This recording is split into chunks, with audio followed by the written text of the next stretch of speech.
Shalom, Israel, Most High in Christ, bless, happy Sabbath, happy Sabbath. Hey, this Captain Matthew out here. I am Captain Matthew from IUIC, Baton Rouge. All right.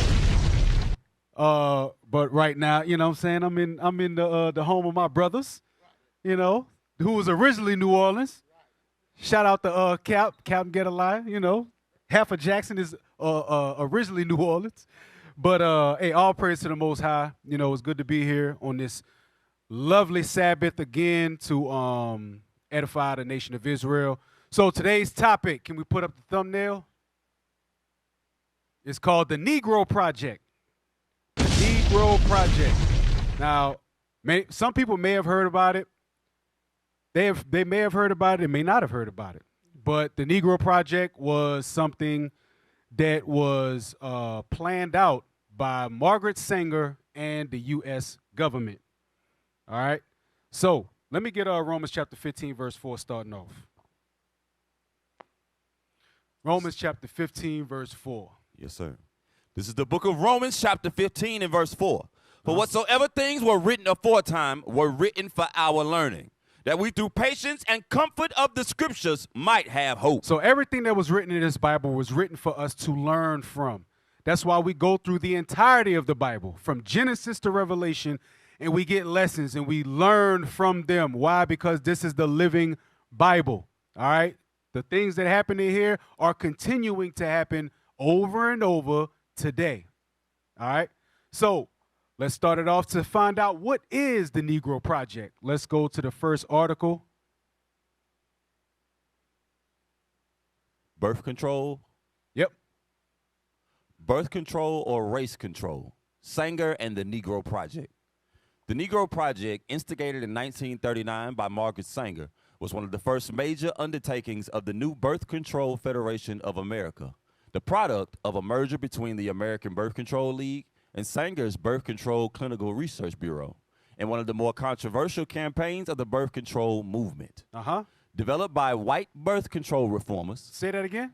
Developed by white birth control reformers who consulted with African Americans for help in promoting the project only well after its inception. So they came up with the project first, then got our people to jump on the bandwagon. Read. The Negro Project and associated campaigns were, nevertheless, widely supported by such black leaders as Mary McLeod Bethune, W.E.B. Du Bois, and Reverend Adam Clayton Powell, Jr. Now, let me say this first. I do understand that in the time of the 1950s and the 1960s, our people didn't know what we know today. So the efforts that they did to try to better black people was using the knowledge that they had at the time. And a lot of times, their knowledge was used against them. Their zeal for their people was used against them. You understand? So I can't really fault them for not understanding what we were supposed to do, because at a certain point of our lives, we didn't understand what we were supposed to do. So we can't look at them like, oh, look what they did. Well, they had no clue what was going to happen when they got involved with these people. You understand? We know now, Sirach 12 and 10. Never trust your enemy. We know that now. Beforehand, we wasn't looking at it like that. We was trying to love everybody. That was the spirit of Christianity in the world. We was trying to love everybody.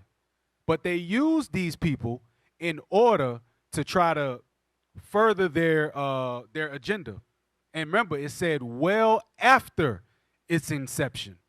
So they came up with the plan, put the plan in motion, and then got our people on board. Read on. Influenced strongly by both the eugenics movement and the progressive welfare programs of the New Deal era. So it was influenced by the eugenics movement and the progressive welfare programs. Eugenics and welfare. Read. Of the New Deal era. The Negro Project was, from the start, largely indifferent to the needs of the black community and constructed in terms and with perceptions that today smack of racism. So it wasn't for us, basically. It was not for us.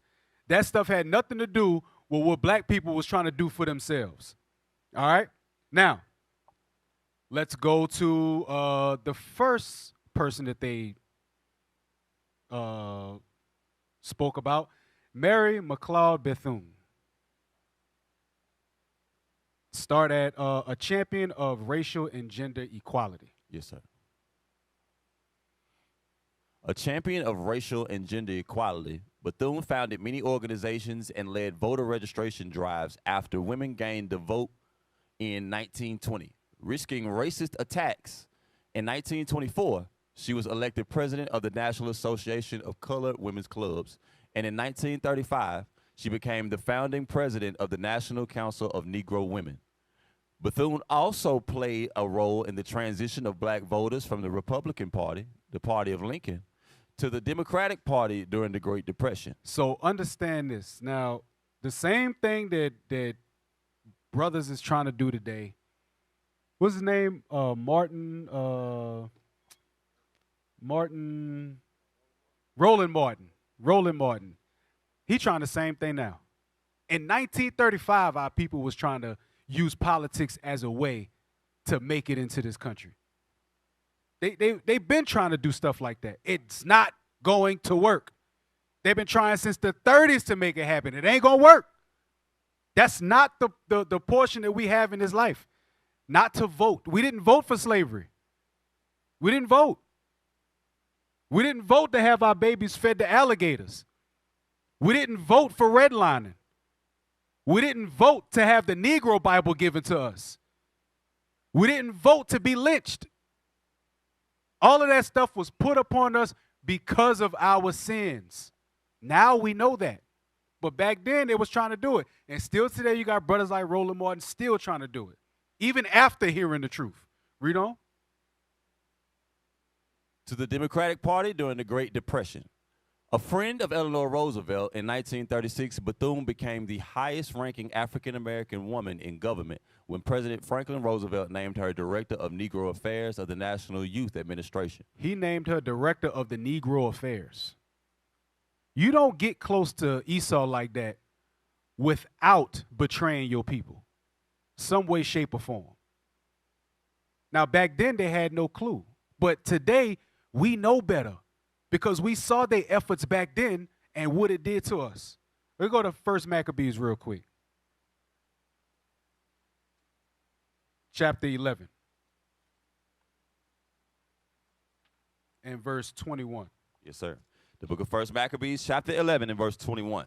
Then certain ungodly persons who hated their own people went unto the king and told him that Jonathan besieged the tower. So the part that I want out there is the certain ungodly men that hated their own people. We have a lot of people nowadays, I'm talking about today in 2025, that know for a fact that none of this stuff that they was trying back then worked, and it's not going to work today, and they still hold fast to it. They got that strong delusion in their mind that, oh, well, as long as we get on politics, we could do this. We could make sure that we pass laws. We got to vote our way into it. I even saw Damon Dash talking about that. Damon Dash, one of the business moguls of the 90s. He the one, well, you can't really get mad at them because the educational system that they have has been the same educational system since the time of one of them old presidents. And what we got to do is we got to pass legislation. Come on, man, that stuff not going to work. It's not going to work. This thing called the Negro Project was put in place during the time of Margaret Sanger. That was damn near, 100 years ago. And now we're starting to see the fruits of it. Esau think 100 years in advance. Black people, we don't even think 100 hours in advance. We barely think 24 hours in advance. That's why we live check to check. That's why as soon as we get a little savings, we spend it. We get what's called big-eyed. Everything you see, you want it.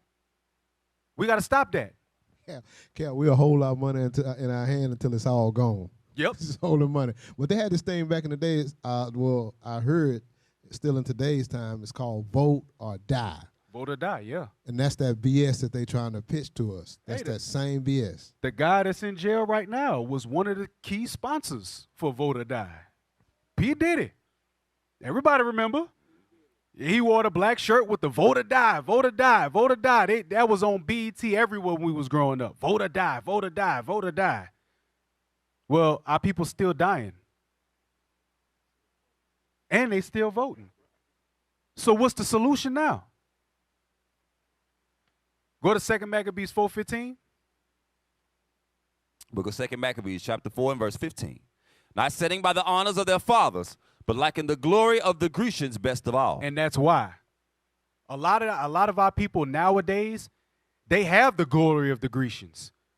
Esau got them with funding. Esau got them with constituents. Esau got them with people that align their pockets. So, of course, they're not just going to turn against that. They're not just going to start talking the truth. That's why the scripture, go to 1 Corinthians chapter 1, verse 27. No, start at 26. Yes, sir. The book of 1 Corinthians, chapter 1 and verse 26. For ye see your calling, brethren, how that not many wise men after the flesh, not many mighty, not many noble are called. Not many wise men, not many mighty, not many noble are called. You want to know why? Because half of them are already full, and they forgot God. Read. But God hath chosen the foolish things of the world to confound the wise. And God hath chosen the weak things of the world to confound the things which are mighty. We are the foolish things. We are the things that are weak. We the Negroes from the projects that everybody forgot about. You forgot about us so much that you forgot you taught us how to read. And you forgot you gave us internet access. And you forgot that the word of God still was going throughout the earth. And it just so happened to land in the project. And now all of these men, all of these women that was once just Negroes in the ghetto, now they out on the streets, turning your world right side up. Now they doing what you thought could never happen. Now that phenomenon that Willie Lynch spoke of, now it's happening. Now it's happening. And you can't do nothing to stop it. So go back to the article about Mary McLeod Bethune. I want y'all to see something. She was also a leader. Let's see. She was also a leader of FDR's unofficial black cabinet. I don't want y'all to see that. Why was it unofficial? Why was it unofficial? FDR's unofficial black cabinet. Because they don't want y'all Negroes to be out in the public with nothing. They'll use you and use you up till they get what they want out of you and then move you on. Read. In 1937, Bethune organized a conference on the problems of the Negro and Negro youth. So, go ahead. And fought to end discrimination and lynching. So that was the zeal that our people had. You understand? She wanted to end lynching. She wanted to address the problems of the Negro and the Negro youth. That is what a lot of our people started off doing. And that zeal very craftily was used against them because we didn't have the power to pass no legislation. So who do we go to? We go to Esau, who has power to pass legislation. So Esau says, yeah, all right, I'm going to pass legislation. And that's why they write their documents the way that they write them, with all kind of confusing terminology and jargon. That's why you need a lawyer to read contracts for you, because they write it in such a way that you just can't readily identify what the contract itself is actually saying until it's too late. Read on. In 1940, she became vice president of the National Association for the Advancement of Colored Persons, NAACP, a position she held for the rest of her life. So she was involved in the NAACP, the vice president. Now, let's go to W.E.B. Du Bois. Start at Although Du Bois. Yes, sir. Although Du Bois had originally believed that social science could provide the knowledge to solve the race problem, he gradually came to the conclusion that in a climate of virulent racism, expressed in such evils as lynching, peonage, disenfranchisement, Jim Crow segregation laws, and race riots, social change could be accomplished only through agitation and protest. So this is the thing. Give me Ecclesiastes 7:7. Originally, Du Bois was like, look, the only way that we can do this is we got to get mad. Agitation and protest, meaning you got to be out on the streets. You got to be yelling at the top of your lungs. And a lot of us that wasn't alive back then, because we the younger generation, we looking back on what our forefathers did to try to fight for it. When you look back, when you watch a movie like Malcolm X, when he first got converted to Islam, they have a scene where you had Jesse Jackson, you had Malcolm X, you had other pastors, and they was on this soapbox trip. They call it being on your soapbox. They was out on the, Al Sharpton was on there. You have a lot of different people. Yeah, Al Sharpton, not Jesse Jackson. You have a lot of different people that was on their soapbox back then. And they was addressing the problems of the Negro, addressing the problems of black people, addressing the problems constantly. That goes with that Genesis 49 about Judah being at the neck of their enemies. You understand? We have that spirit in us. It was never a spirit for us to just lay down and accept anything that comes. No. That was never our spirit. That was never our forefather's spirit. We always had the spirit to fight back. W.E.B. Du Bois was like, look, with all of this stuff going on, only thing that's going to be able to stop it is agitation and protest. Read that. The book of Ecclesiastes, chapter 7 and verse 7. Surely oppression maketh the wise man mad. He had to have some sort of wisdom. He had to have some semblance of wisdom. Now, our people may not have known what we know today, but they had to have some sort of wisdom to know what we going through ain't right.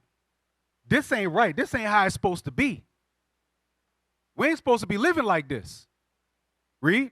Surely oppression maketh the wise man mad, and a gift destroyeth the heart. That's the premise of the lesson today. The gift will destroy the heart. And we're going to see what that gift was. Go back to the article. In this view. In this view, he clashed with the most influential black leader of the period, Booker T. Washington, who, preaching a philosophy of accommodation, urged blacks to accept discrimination for the time being and elevate themselves through hard work and economic gain, thus winning the respect of whites. So, we touched on Mary McLeod Bethune, who wanted to do politics. Now we had W.E.B. Du Bois, who, we need to fight back. Agitation and protest. Okay, that's fine. He was clashing with another black man. Now, why would you fight with your brother in front of white folks? I don't get it. I don't get it. Why would you fight with your own people in front of the enemy? That's dumb. Come on now, dawg. So Booker T. Washington was like, look, accept discrimination and just outwork them. Then we'll win their respect. Didn't we do that with Black Wall Street and Rosewood? And there's like 50 different successful black towns throughout history that was either burned or destroyed because of the jealousy of Esau.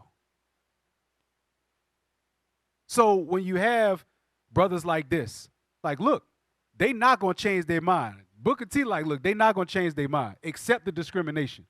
We'll win their respect when we just as equal as them. Because remember, at this time, they had the minstrel shows going on. They had the black image in the media was crap. The black image in the media today is crap. You understand? A lot of our women, their mentality of black men comes from the media, not from actual life experience. A lot of it comes from the media. Read on.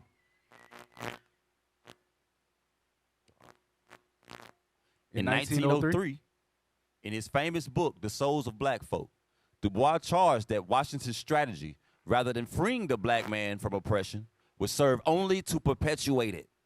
This attack crystallized the opposition to Booker T. Washington among many black intellectuals, polarizing the leaders of the black community into two wings, the conservative supporters of Washington and his radical critics. That's the same thing we got today.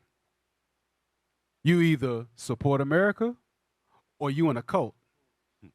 Just like how they tell us today. You either support America or you in a cult. Damn! We in a cult now. We in a cult. That's what they say.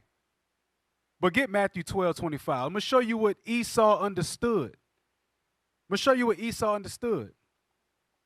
The book of Matthew, chapter 12 and verse 25. And Jesus knew their thoughts and said unto them, every kingdom divided against itself is brought to desolation, and every city or house divided against itself shall not stand. It didn't say some divided. It said any kingdom divided against itself. Any one of them. That's why Babylon gonna fall, because it's divided. That's why Rome fell, it began to be divided. That's why Greece was absorbed, it began to be divided. All kingdoms of the earth, once they start having division among themselves, they fall. Same thing with black folk. Oh, W.B. Du Bois got a problem with Booker T. Washington. Oh, that's a division. Let's capitalize on that. Go back to the article. Let's read the next paragraph. 2 years later, in 1905, Du Bois took the lead in founding the Niagara Movement, which was dedicated chiefly to attacking the platform of Booker T. Washington. Don't that sound like something familiar? They got platforms dedicated to attacking a brother that's doing what he feels is the right thing to do. This is 1905. They didn't have the word of God to understand that they're the Israelites, but we do. And now you got brothers that have platforms dedicated to going against their people in front of Esau. Your mama always said, if you got a problem with somebody, make sure you handle it at home. Don't be fighting with your brothers in front of all them people. Don't bring that stuff to the public. We don't want what goes on in our house. Did we get our behinds whooped back in the day for that? Don't be telling people what's going on in my damn house. But now we do it openly.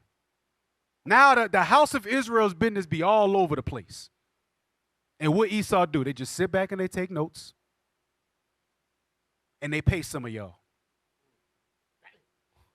Read on. The small organization, which met annually until 1909, was seriously weakened by internal squabbles in Washington's opposition. Internal squabbles in Washington's opposition. Go ahead. But it was significant as an ideological forerunner and direct inspiration for the interracial NAACP, founded in 1909. Wait a minute. Wasn't Mary McLeod Bethune the vice president until her death?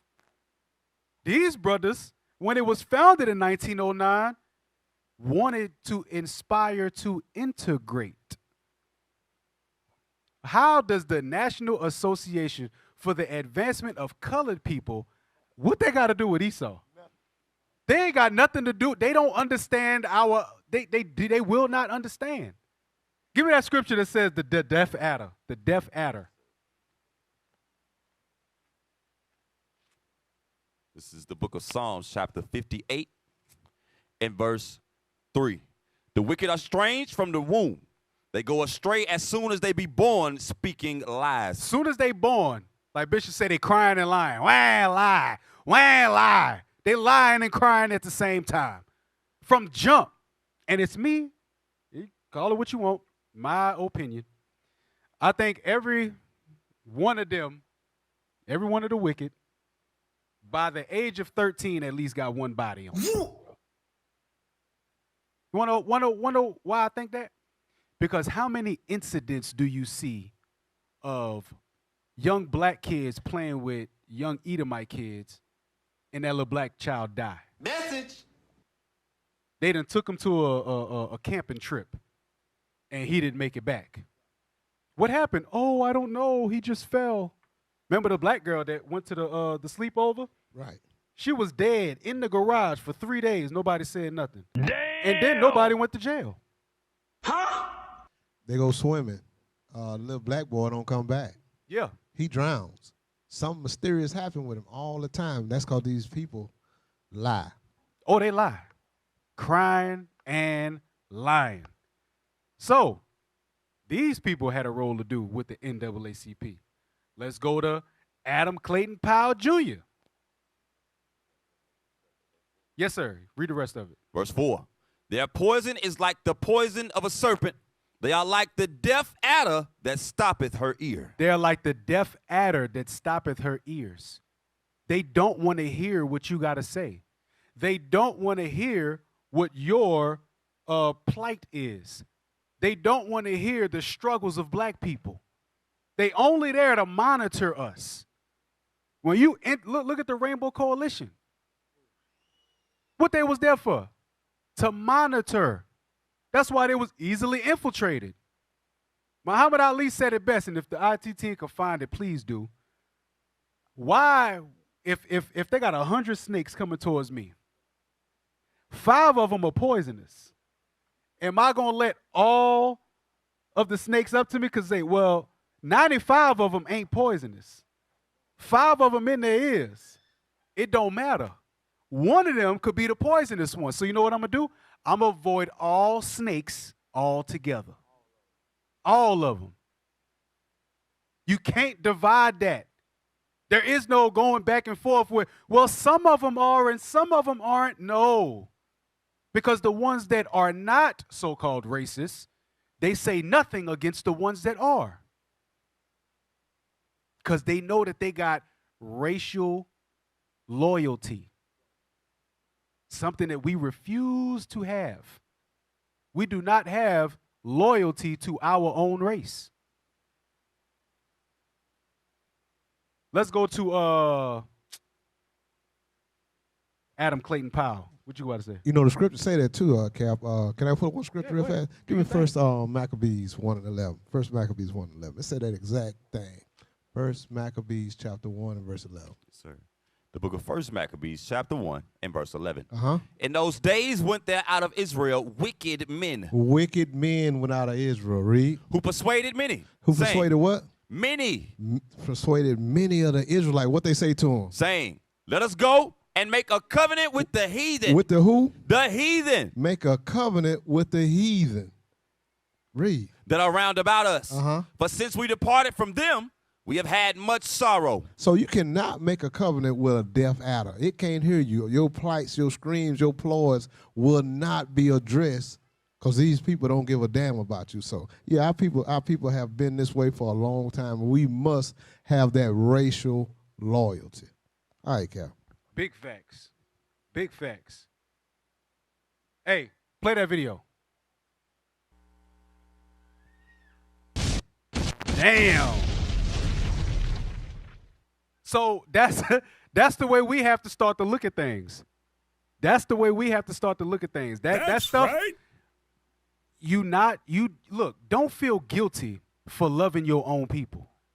Don't feel guilty for not caring. And it's not like I love my people and I hate you. That's the problem with a lot of our mindsets, a lot of their mindsets. They think automatically, well, do you love them? No. Well, you must hate them. No. I don't care about them. They mean nothing to me. They don't mean anything. That's right. You understand? I don't like yeah. I don't like when my water fall out the bucket, but I'm not gonna cry over it. You understand? If I'm drinking some and some fall on the side, I'm not gonna, oh man, my water, bro, my water. Hell, I'm not gonna do that. I'm be like, oh damn, the water. Well, I mean, I got a whole lot more right here. That's how I look at my people. Well, we got a whole lot more right here. You understand? Go back to the article. Yes. So now we had Adam Clayton Powell Jr. So we got Mary McLeod Bethune, who had a hand in politics and the NAACP. And then you got W.E.B. Du Bois, who tried to, do some things, had a falling out with his fellow brother, Booker T. Washington. And they helped to, establish the racially integrated NAACP in 1909. Read that. Now we had Adam Clayton Powell Jr. Powell and King traveled together to Ghana to celebrate the country's independence in 1957.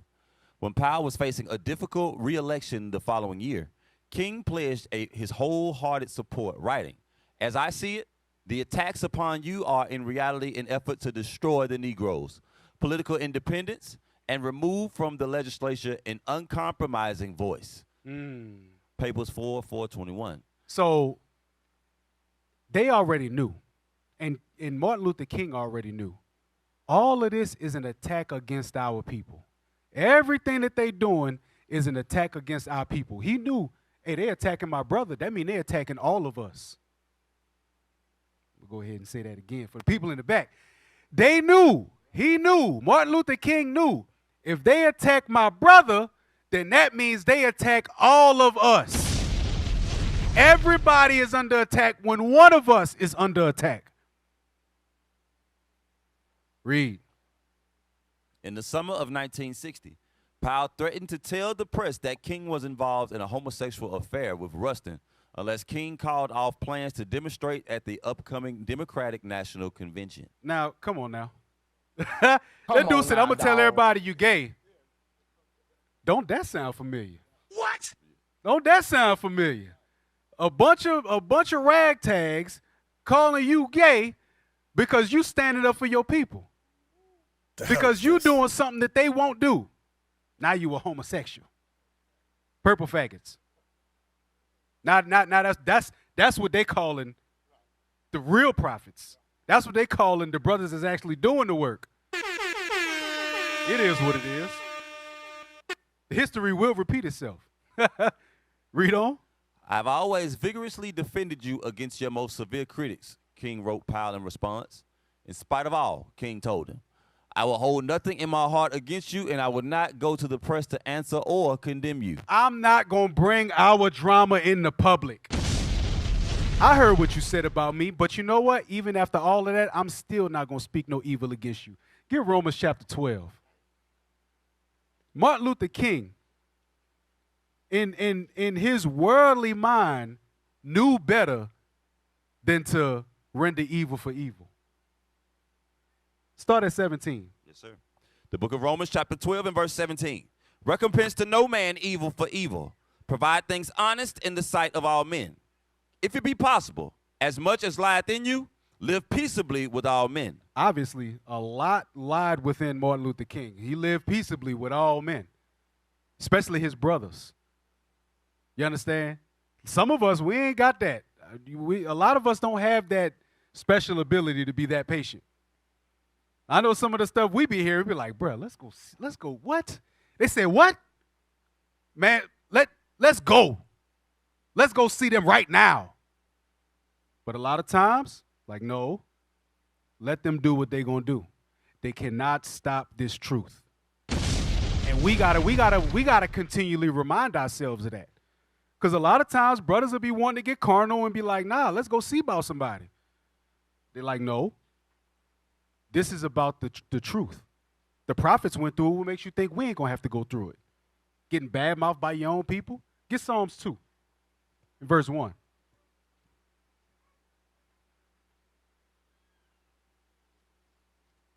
The book of Psalms chapter 2 and verse 1.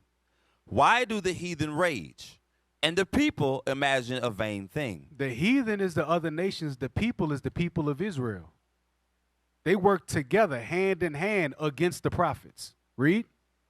"The kings of the earth set themselves, and the rulers take counsel together against the Lord and against his anointed." We are the anointed. We are the anointed.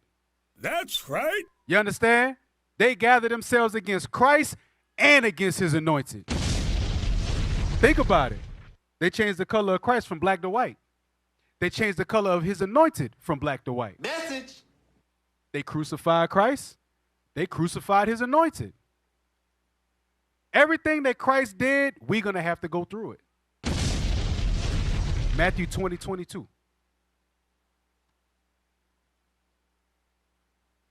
Everything that Christ did, we're going to have to go through it. Why? Because he's the master, and the servant is not above the master.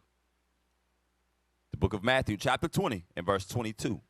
"But Jesus answered and said, Ye know not what ye ask. Are ye able to drink of the cup that I shall drink of, and to be baptized with the baptism that I am baptized with? They say unto him, we are able. We said that when we broke bread and drunk the wine. We said we are able to drink of the cup of Christ, to be baptized with his baptism. That's talking about death. We got to die for this truth. We got to put our lives on the line for this truth. That's right. And ain't nobody on earth going to do it but us. The Christian church ain't going to do it. They won't even stop smoking cigarettes. They can't even leave the little boys alone. Damn. And you think they're going to die for Christ? Hell no. They tell you the color of Christ don't matter. You think they're going to die for him? They said something about our Lord and Savior doesn't matter. Anything you say about him, that's why we ask all the time, name all of the things about Christ that don't matter. You're on. And then it feels stupid to answer that question. It feels crazy. But then you say, oh, his color don't matter. Why? Well, why not? He came in the flesh, right? Don't they use that? He that believeth that Jesus Christ came in the flesh. If you believe on him, you shall be saved. But then we say, what color was his flesh? Oh, that don't matter. Wow. But it was all good when his flesh was Caucasian. It was all good when his flesh had flowy blonde hair and blue eyes. Message. That was okay. And why they all look the same? If they say, we say, what did Jesus Christ look like? Nobody don't know what he looked like. Well, how come every depiction, every movie, whether it's real life or animated, how come they all look alike? Why they all favor the same guy, the same facial type? Why? Because they know that the image means something. That's that racial loyalty they got to one another. Exactly. That's right. Exactly. I know, but I don't have to tell you. Go back to the article.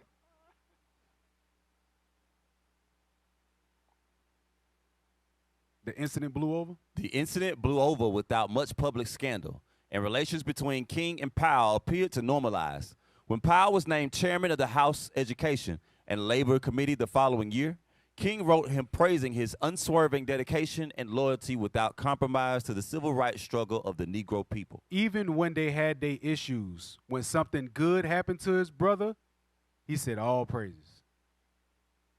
He said that man got an unwavering compromise without compromise. He's unwavering and dedicated loyalty without compromise to the struggles of the Negro. He said, you know what? Even though me and him got our issues, I know he loves his people. He doing the best that he can to try to do for his people. I know that. That's what we have to understand. Read on. As chairman, Powell played a crucial role in moving Lyndon Johnson's progressive war on poverty legislation through Congress. So remember, they used the prestigious of our people to pass on their laws, to pass on their agenda. You understand? Can I get a script real fast? Yes, sir. To kind of go along with that. Go back to Psalms 2, read verse 3. Then I want to jump to Zechariah 11. Because this is what they have been doing for a long time, is that divide and conquer. That's what they do to us all the time. We fall for that same banana in a tailpipe trick all the time. Divide and conquer. Read that. The book of Psalms chapter 2 and verse 3. Uh-huh. Let us break the bands asunder. What did it say? Let us break their bands asunder. Those are the things that cause us to have those that racial loyalty that we got to have to each other, because there's strength in numbers. That unity, there's strength in that thing. We can read about that in Genesis when we all got one mind and the same spirit. We can do things together, but they understand that also. They understand that principle, meaning if they can break that, they can divide and conquer us. Read it. Keep reading. And cast away their cords from us. And cast away their cords from us. Go to Zach 11:14, because we're going to see who they pit against each other a lot. Read that. Zechariah chapter 11 and verse 14. Then I cut asunder mine other staff, even bands, that I might break the brotherhood between Judah and Israel. Break the brotherhood between Judah and Israel. We see that brotherhood has been broken. If you walking down the street and you step on somebody's shoe or one of your brother's shoe, he will kill you. But Esau can kill his sister or brother and then they'd go in the courtroom and want to hug them and stroke their hair. Wow! That's that band that been broken, and we got to gain that thing. We got to gain that loyalty back. So, all right, Cal. You ain't lying. Because the band that was broken was between the brotherhood. And then you know what they came for after that? The family. Let's go to Exodus 1 and 9. That brotherhood that's broken, the bands that's broken, the division of our nation, of our kingdom, it goes for every facet of it. The family structure was the first thing. Remember, don't lose sight. We just went through who was used for the Negro Project. W.E.B. Du Bois, Mary McLeod Bethune, and Adam Clayton Powell Jr., all three of which was involved in politics in one form or another.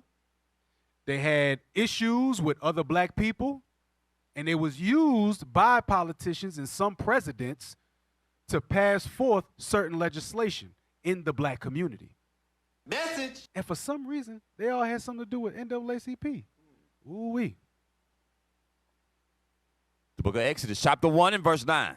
And he said unto his people, behold, the people of the children of Israel are more and mightier than we. Uh-huh. Come on, let us deal wisely with them, lest they multiply, and it come to pass that when there falleth out any war, they join also unto our enemies and fight against us, and so get them up out of the land. So that deal wisely. They didn't tell us in the scriptures just how wisely they dealt with us. They don't tell us in America just how wisely they dealing with us. But we got signs. We got signs. Remember, the Negro Project dealt with the birth control and the welfare system. Go to that first video.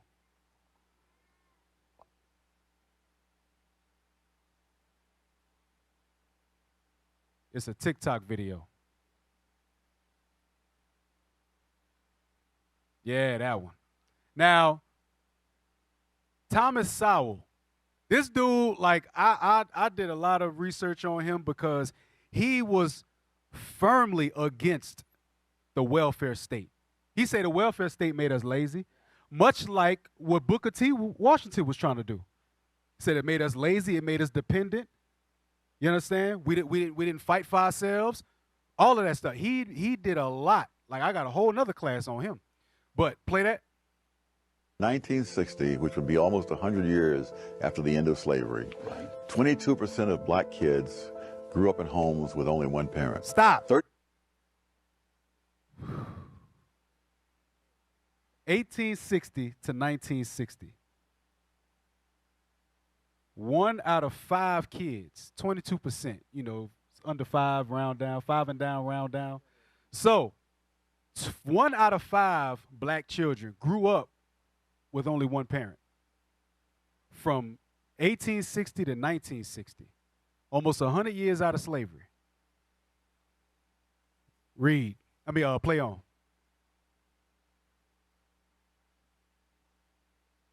Two percent of black kids grew up in homes with only one parent. 30 years later, after the liberal welfare state, that number had more than tripled. We can speculate on how much that 22% was due to the legacy of slavery, but we know that tripling was not due to the legacy of slavery. It was due to the legacy of a whole different set of policies. So it's not the legacy of slavery that destroys the African American family. It's the legacy of the welfare state. Stop. It wasn't slavery that did this to us. In slavery, we was getting married. That's why when we bring up marriage, a lot of black women say what? This ain't slavery time. We ain't back in slavery time. Oh, y'all want me back in slavery times. Wow! What they call it? Barefoot and pregnant. You want me barefoot and pregnant. You want me at home. Excuse us for wanting you to be safe. You fought for the right to work 80 hours a week. You fought for the right not only to work 80 hours a week, but to work the 80 hours a week and then come home and pay all the bills and do all the housework by yourself. Meanwhile, you could have had your feet kicked up. Well, let me stop saying that. Let me stop saying that. They got a lot. They got a lot of stay-at-home wives. Their feet don't be propped up. They be ripping and running all through the house. I see it. I see it on a day-to-day basis. But you know what they not? They not upset that they can't go into the workforce. Message. And go work 80 hours a week, 60 hours a week, 40 hours a week, and come home and still have to do all of that stuff that they doing at home in the first place. They not mad at that. They would much rather us go out there and fight the world for them. They would much rather that. All women would, honestly, when they get in their 40s and 50s, you see them on TikTok and Instagram crying, I'm tired. Message. Oh, I'm tired. Why I gotta do this? Y'all fought for it. And they got the nerve to call some. I did not realize it until I was on the way up here. Tomorrow was so-called Mother's Day. I didn't even realize it. But you know what they're going to say? I'm mama and daddy. Wow! Well, who told you to do that? Who told you to pick the man that wasn't going to be daddy? Message. Anyway, before I go on my tangent. So he said that the welfare state was the biggest detriment to the black community. Get Hebrews 13 and 4. And then I want Sirach 42. I'm going to show you something about marriage and the slavery times. The book of Hebrews, chapter 13 and verse 4. Marriage is honorable in all, and the bed undefiled. But whoremongers and adulterers, God will judge. There's judgment for us being whoremongers and adulterers.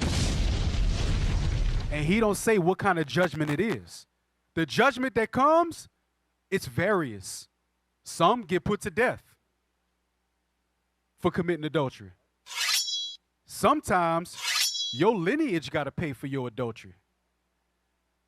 You bring in an heir from another, you destroyed your marriage. Now your other kids, 4 kids is yours. And each of them got different daddies. What you think the child conversation is? In case a lot of people may have forgot how they grew up, those of y'all who may have had siblings and some of y'all had different daddies, y'all compare daddies. Well, at least my daddy don't be doing this. Or at least my daddy don't be doing that. That's what the kids talk about. Guess what conversation won't happen if you got 4 kids with one daddy and you married. That conversation gonna be a little different. You know, daddy gonna get you when he get home. Or you was being bad. Or why you crying? You on punishment? Ooh, you gonna get it. Conversation go a lot different when the child got the same daddy. That's right. That's what we got to get back to.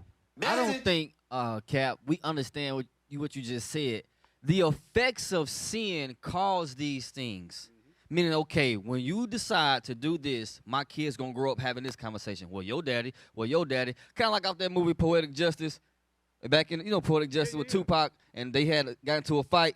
That's black stuff. Tupac and the other dude got the same baby mama, and they growing up. They come in there with they daddy start fighting each other. The point is, we selfish as a people. We think about us for the moment, for the time, not understanding this is going to be a ripple effect of issues, problems, trauma, distress off of one decision we want to make based on our flesh. Yep. We don't understand how deep it is. Hey, and guess who gets excited? Guess who was and still is excited about the fact that we live like that? Esau. The devil. Hey, go to the next article. Matter of fact, before we go to the next article, because I was going to show something about marriage. So the Bible say marriage is honorable, right? We get that from the scriptures. You know that the Bible used to be a marriage certificate? In the front of the Bible, they used to have a family tree. Bring it out. That was your lineage from your grandfather on down. That was a legal binding document back in the day. You could write down, hey, we got married. Your name is in the Bible. Together as man and wife. One man, one wife. Not one man and some girlfriends. Yeah, no baby daddies. You know we the only people that call each other that? That's my baby daddy. That's my baby mama. That's crazy. That's insane. But they love it. Go to that next article. Yeah, that one. In the case of the Negro Project, Sanger gave an occasional nod to women's rights. Why? You want to know why she gave a nod to women's rights? Because what was the Negro Project set to do? Birth control and welfare. So she gave a nod to women's rights because, hey, if women got the right to say, I don't want the baby, what does that help? Birth control and welfare. If they do have the baby, we'll pay for it. Because that child is going to grow up without a father. Get Ezekiel 16:44. If the boy grow up without a father, he gonna grow up to be effeminate, which is birth control. If the girl grow up without a father, she gonna grow up to be just like her mother, which is a single mother. Read that. The book of Ezekiel chapter 16 and verse 44. Behold, everyone that uses proverbs shall use this proverb against thee, saying, as is the mother, so is her daughter. Guess what? Wise man once said, you want to know how a woman is going to be? Look at her mother. She's going to be just like her mama. And women may get offended at that statement. Y'all tell us we just like our daddy. Can't be one-sided. You understand? So if the mama got 4 different babies by 4 different men, more than likely that daughter going to be the same thing. That's a whole hand hold. You want to know how? Because this is how it happens. It's a revolving door. She's the firstborn. Mama have a baby. Baby is a little girl. She's the firstborn. She grow up.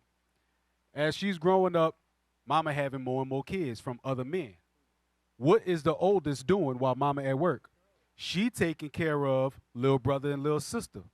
9 times out of 10, when she's taking care of little brother and little sister, and she's bringing on that role of mama in the house already at a young age, it's nothing for her to have her own child because she's already used to giving formula, changing diapers, managing the house, putting everybody in order, standing up on her own.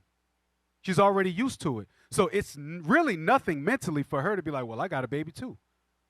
That's why mama be 45, or grandma be 45, mama be 30, daughter be 15. That's legit statistics that we have in our community. Damn! Meanwhile, Esau, they in college getting ready to get married. They getting engaged in high school and they get married in college.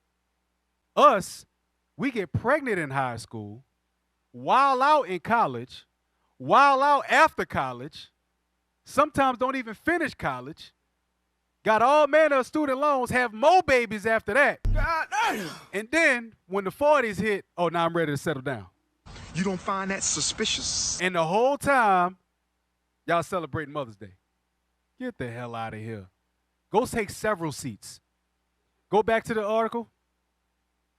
She frequently cited the high rate of abortion as a measure of African American women's desire to avoid pregnancy and the risk they incurred to do so. So she frequently cited the high rate of abortion as a measure of African Americans' women desire to avoid pregnancy. This wasn't no rape. This was 2 consenting adults who didn't see marriage as honorable, and judgment was passed, meaning she got pregnant. Supposed to be a gift. You know who does want to have kids? Husbands. Message. You know who don't want to have no kids? Boyfriends. Boyfriends don't want no kids. Hell no. Husbands want children because they want a family, they want a legacy, they want a lineage. They want their name to carry on. That's right. Boyfriends don't want that. Boyfriends want to hit it right now and then they go hit somebody else. That's why social media is flooded right now with a bunch of angry women and a bunch of game-playing brothers. Because we allowed it to happen. We got to change that. Read on. Commenting on newspaper coverage of the project, she remarked that the headlines were more than news. They were lifelines to the mothers we are dedicated to free. Free from what? Free from what? What that? So you freed the mother, but you still kept the Negro in his place. You have lost your mind. You understand? You freed the mother, but yet the black woman don't make as much as the white woman. You freed the mother, and yet the black woman is the one that's taking all of the risk. Medical apartheid started with our women. Message. You understand? All of these experiments, they do it on us. I don't remember seeing no legislation to have white folk redlined. I don't remember seeing no system of credit designed to make your property value go down and their property value go up. I've never seen that before. I've never seen that. All of this stuff happens because they want it to be. They call it women's liberation. They want to free them, but they don't tell you what they're freeing you from. Because now you free, and now you mad, you angry, you got abortion after abortion. You can't get a man, you can't keep one. You get boys. You get playmates. You get boyfriends. You 45 years old calling yourself a girlfriend. He 50 years old, still somebody's boyfriend. Shame on you. 4, 5 different kids together and ain't no family. Come on, man. We got to do better. We will do better. Go back to the article and zoom in on that letter from old Margaret Sanger.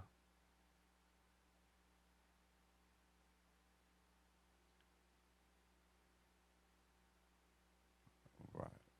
Casa de Adobe, Catalina Foothills, Tucson, Arizona. You could just start from yours of November. Gotcha.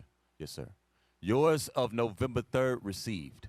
There's nothing of recent years that has given me greater pleasure and encouragement than your splendid contribution to help the Negroes in the South obtain birth control information. Wow. Why is it so important for us to get birth control? Because it goes back to Exodus chapter 1, verse 9. Read that again. The book of Exodus chapter 1 and verse 9. And he said unto his people, behold, the people of the children of Israel are more and mightier than we. They are more and mightier than we. Why? Because we kept on having babies. The more we afflicted, the more we need comfort. And where we get comfort from? Our wife. In this time, this life of hell and despair and anguish and pain, the Lord gave us as men one good thing: our wife. Man, go ahead and have some fun in the midst of this captivity, bruh. That's what he gave us. That's what he gave us. We're not supposed to get carried away with it like we doing. That's why back in the day, grandma and them had 12, 13, 14, 15 kids by the same man. That's right. Same mama, same daddy. And that's why grandpa died early. The last one to still be alive was grandma. You want to know why? Because grandma ain't have to lift a finger. Her body wasn't exerting no extra energy. She had enough energy to pass on what grandpa told her to pass on. And we still know it for a fact today. We know it as a fact today. Anybody that still got their grandpa alive and you know your grandpa, do your grandma play with him? Hell no. When grandpa say something, that's where it go. That's right. You want to know why? 1 Corinthians 11. They understood that. They still understand that to this day. Ain't nobody about to, what? Grandpa said, this is what's going to happen. And that's what's going to happen. That's it. Read that. 1 Corinthians chapter 11 and verse 3. But I would have you know that the head of every man is Christ, and the head of the woman is the man, and the head of Christ is God. They understood the order, and they didn't go out of it. That's why they was married at a rate of 80-something%. That's why black people was married at a higher rate than white folk coming out of slavery. Even going into Jim Crow, we was still married at a higher rate. it wasn't until the Negro Project was established in the earth that we started to have lower rates of babies, lower rates of marriage, more infidelity, more promiscuity, more negativity, less positivity. And it started with the Negro Project. Go back to that letter, second paragraph. Yes, sir. You are quite right in assuming that poor white people down south are not much better off than the Negroes. But there has been at least a start in several states to help the poor whites, and as there is not sufficient time for a nurse, nor the material left over for the Negroes, they are just left out of the service in most of the states. Wow. So we still gonna help the poor white folks, but the black people they just left out. And who said that we needed y'all? Go back to Exodus chapter 1. The book of Exodus, chapter 1. Read verse 16 and 17. And verse 16. Read it out. And he said, when ye do the office of a midwife to the Hebrew women. Of a what? The Hebrew office of a midwife. A what? A midwife. We had midwives. We didn't need y'all doctors. We was popping out babies left and right. Message. Our women's bodies are way different. They're not old and decrepit. They don't look 40 when they're 20. They look 20 when they're 40. Read. And he said, when ye do the office of a midwife to the Hebrew women, and see them upon the stools, if it be a son, then ye shall kill him. But if it be a daughter, then she shall live. Read. But the midwives feared God, and did not as the king of Egypt commanded them, but saved the men children alive. Read on. And the king of Egypt called for the midwives and said unto them, why have ye done this thing, and have saved the men children alive? And the midwives said unto Pharaoh, because the Hebrew women are not as the Egyptian women. Meaning the Egyptian women, they take long labor. They can't handle their labor. They on their back yelling and screaming. The Hebrew wives, they squatted down and pushed the baby out. Read. For they are lively and are delivered ere the midwives come in unto them. You know why I said they are lively? Meaning they be pushing them babies out. And they got energy. I remember when my wife had my son. We went to the doctor. She pregnant. Her water bust on the floor as we walking inside the hospital. They're like, oh, snap. So I'm trying to go back there. They're like, nah, we're going to call you. I said, no, I'm coming back there. They was like, no, we're gonna call you, Dad. We're going to call you. I hear my wife, where my husband at? Oh, Dad, we need you back here. Yeah, I know what you need. I know what you need. As soon as I go back up and they're trying to lay her on her back, I said, stop. Are you comfortable like that? She said, no. I said, flip over. As soon as she flipped over, my son's head popped out. He was sitting there in swaddling clothes before the doctor even made it into the room. The doctor was like, oh, snap, what happened? Oh, she was lively, Doc. She was lively. That baby came right on out. You understand? We have to be there. A man's presence, especially in the medical institution, is definitely important. We got to be there. But you can only be there if you the damn husband. That's right. It's only worth being there if y'all are husband and wife. Message. You understand? They already know it's too many of y'all having babies all willy-nilly. That's why they opt for the C-section. That's why hurry up, C-section, let's go. Oh, yeah, we got some complications. We got to cut you open. Don't nothing be wrong. They just want to get you in and get you out. They get mad when we say, no, we going to wait.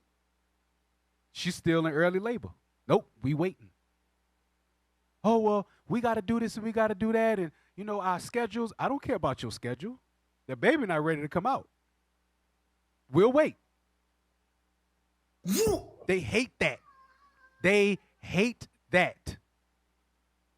So, let's go back to the letter. That is why I was anxious to have a special fund directed for the Negroes, and you have been good enough to meet that need. The fund is, let's kill these babies. That's them dealing wisely with us. Read on. Mary, I know, is delighted and is working with the Federation to map out plans which will bring the best results. If we can get the Negro universities and the Negro medical groups behind this project, it will go over, I think, really big. especially if there is a little money to give to those for time spent and for supplies in their clinics. Wow. Can I get Ecclesiastes 7:7 again?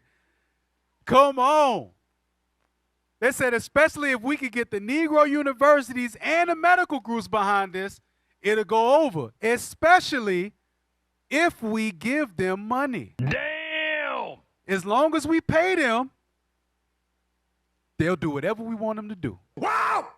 Now, we could mask it as, hey, we're trying to help medically the women that have a hard time in labor. We're trying to help medically the women that, may be ailing and, they got medical emergencies. It's for medical emergencies. You don't want your people to die now, do you? Oh, no, I don't want my people to die. Well, what we got to do? Well, all you got to do is take this here money and just wait for the directive to come down, all right? You don't find that suspicious? Oh, we found new medical procedures. It's more efficient, cost-effective, and less time is taken if you just C-section them. Abortion? It'll save them. We got to save the women. Look, she ain't got no husband. She doing this all by herself. She playing mama and daddy. Don't you want to help her? Well, we got funding especially for these types of situations. Everybody got a bailout. Know what the black man bailout is? This right here. We follow that. Because they going to go after the weaker vessel. That's right. Eve going to get talked to by the serpent. We're reading about the serpent right now. This is the man of perdition. Read on. The book of Ecclesiastes. You still want to? Yeah, script. The book of Ecclesiastes, chapter 7 and verse 7. Surely oppression maketh the wise man mad, and a gift destroyeth the heart. A gift destroys the heart. It don't matter what. It don't matter what they would have told them. Hey, they gave us money. They gave us money. What they say nowadays? Oh, I got the bag. I got the bag. I don't care about none of that. I'm just trying to get the bag. Hey, man, what you think about our people that, the young brother that was killed in Liberty, Mississippi? What about the young brother that was ran over in Hattiesburg, Mississippi? What about the young man that was killed in Laurel, Mississippi? I don't care about none of that stuff. I'm just trying to get money. Wow! You hear that from our people. The Negro Project has been successful. But now, it's time for the Negro Project to end. Now it's time for the Negro Project to meet God's project. That's right. The Prophet's project. Now is the time to reverse all of that. Go back to the article.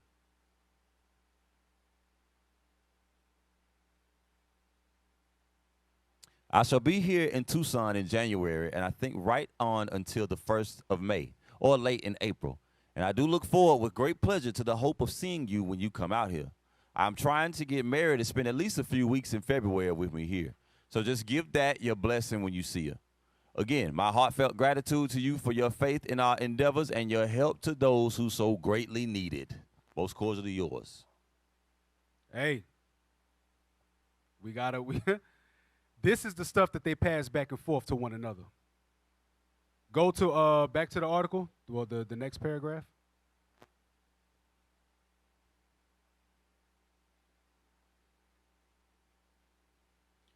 Sanger and Rose saw promise in birth control as a community strategy of African American survival and progress. In their proposal for funding from philanthropist Albert Lasker, they touted the project as a unique experiment in the field of race building, as well as in the field of humanitarian service for a race that has been subjected to discrimination, hardship, and segregation. They made the case this way. Go ahead, read. Let's scroll it down. Birth control, per se, cannot correct the economic conditions that result in bad housing, overcrowding, poor hygiene, malnutrition, and neglected sanitation in which Negroes are forced to live through special social and economic pressure. Live through special? You mean planned? It's not special economic pressure. That was planned. She just said in the letter that after we take care of the poor white folk, the black folk don't really have nothing to really go off of. So it's better to give them birth control so they don't have no babies. That was planned. Read on. But birth control can reduce the attendant loss of life, health, and happiness that spring from these conditions in the form of excessive infant and maternal mortality among Negro mothers. Now, don't they say that to our sisters all the time? Well, if you don't get this shot, the baby could die. If you don't get the vitamin K, they could die. Well, if you don't get the flu, you could die. Well, if the baby don't get this, it could die. Well, if we don't put the drops in the eyes, they could be blind. The hell, when the hell did we ever have to do any of that? We ain't never had to do none of that. So why we got to do it now? Why everything gonna kill our babies? Obviously, when you look at it, we ain't got no problem having kids. Obviously. They got a problem with having kids. Their womb is polluted. They the ones that need in vitro fertilization. We don't. We are in vitro fertilization. Black men don't really need to do none of that stuff. It's a small number of our women that can't have kids. Small number. But for the most part, we popping them out left and right. Read on. High morbidity rates, tuberculosis, syphilis, mental disease, epilepsy, rheumatism, heart disease, illiteracy, child labor, ignorance, and despair. Man, she made our lives look like crap just now, right? This is all of the stuff that they got to deal with if they have a baby. Ignorance and despair. Damn. Then got the nerve to put syphilis in there like y'all didn't give it to us. What they thought we forgot about the Tuskegee experiments? Y'all the ones gave us the damn syphilis. The hell wrong with them? Read on. Laska agreed to fund the project, explaining to Sanger, I do not see how we can have the secure democracy for which our men are fighting and dying until we find a place of security and dignity for the Negro in our national life. Now, just pay attention to how that sentence was worded. Read that again. Yes, sir. I do not see how we can have the secure democracy for which our men are fighting and dying. What men is fighting and dying? It ain't black men. It's funny how women's liberation made them forget about racism. It made y'all forget, oh, well, the men make more than the women. Okay, black men make far less than white men. So what you got to say about that? You so worried about women's liberation, you forgot about the actual racism that was the problem in the first place. Read on.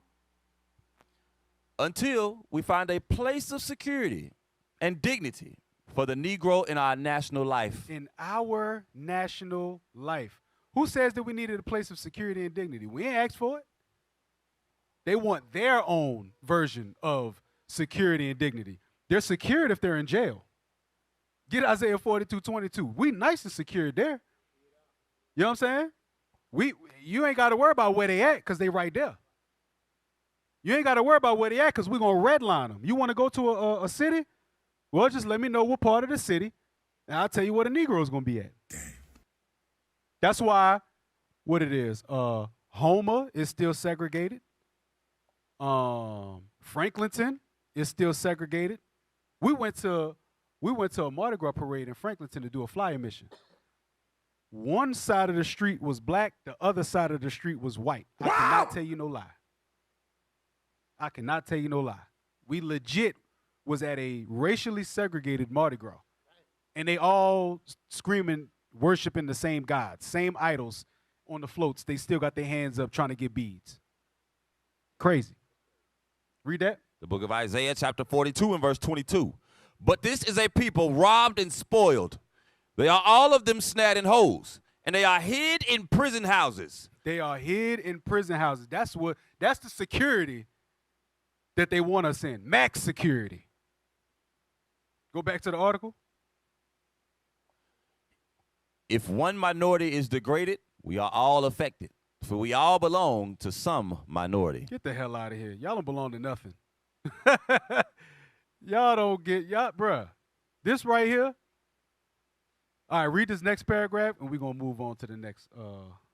Yes, sir. In addition to spelling out different motivations and objectives, proponents debated competing strategies for implementing the work. Sanger was mindful of lessons from the Harlem Clinic, including critiques from the Advisory Board about distrust among blacks. She argued strenuously for a full year of education agitation before clinical services would be introduced. She insisted that African Americans were best suited to do that groundwork, which would involve dispelling fears of genocidal intent and misconceptions that confuse birth control with abortion. Wow. Wait a minute. We already knew what it was. That's genocide. Y'all trying to stop us from reproducing. Nah, we need further education. We need further educating them. Huh? We need to teach them some more. We got to learn them. We got to learn them. Who learned you, Mim? We got to learn them. Maybe we need to learn them some more. Because they think that we're trying to, do genocide, which is true, but how did they figure it out so quickly? Because we ain't stupid. It's obvious. You try to stop me from having kids, that means you're trying to stop my family from reproducing. You're trying to stop my family from growing.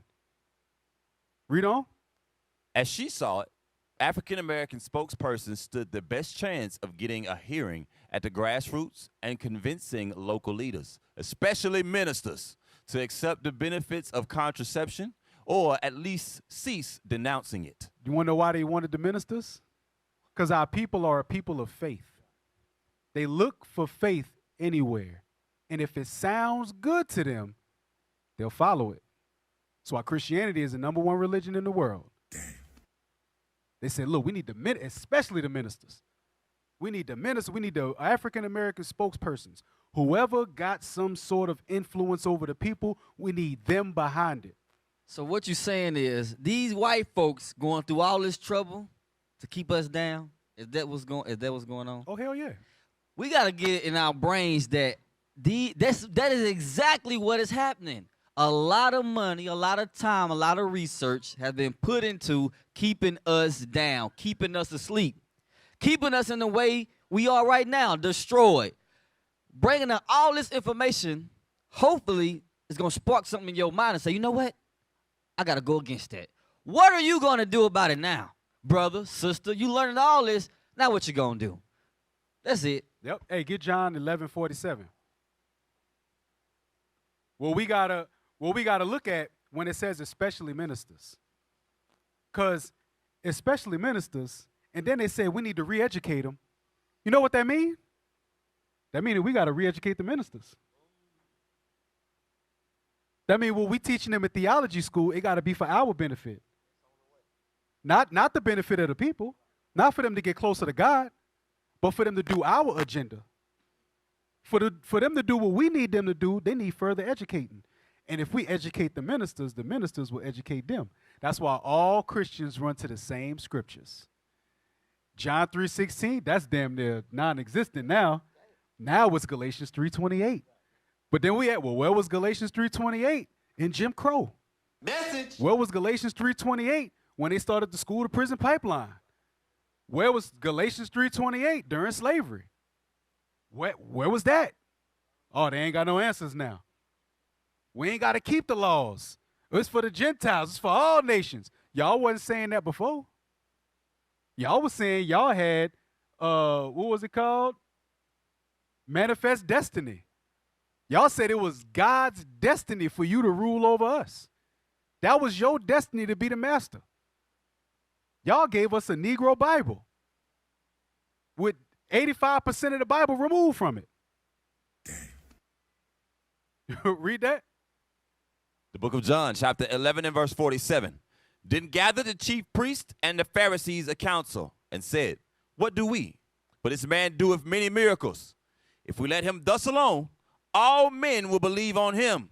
And the Romans shall come and take away both our place and nation. Why? Because Rome educated them. Rome gave them funding. Rome gave them position. Rome gave them power. If everybody started believing on Christ, the power of Rome is no longer in effect on them. Everybody not going to follow the Pharisees. They're not going to follow the political leaders.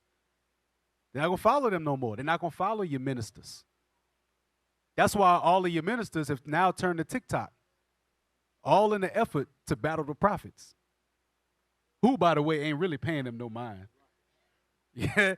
Every time I go on TikTok, it's a live with a pastor on there talking about the same stuff. Come on now, dog. The same, and most of them be using our images in their backgrounds. Wow! You know what I'm saying? They got a lady held a conference. She held a whole conference by herself in an effort to demolish the black Hebrew Israelites. And we're not black Hebrew Israelites, by the way. But they used us as the image of it. They used us as the image of it. Come on, man. Y'all got to be crazy. Now, seeing as how we have this topic of abortion going on, give me the next link.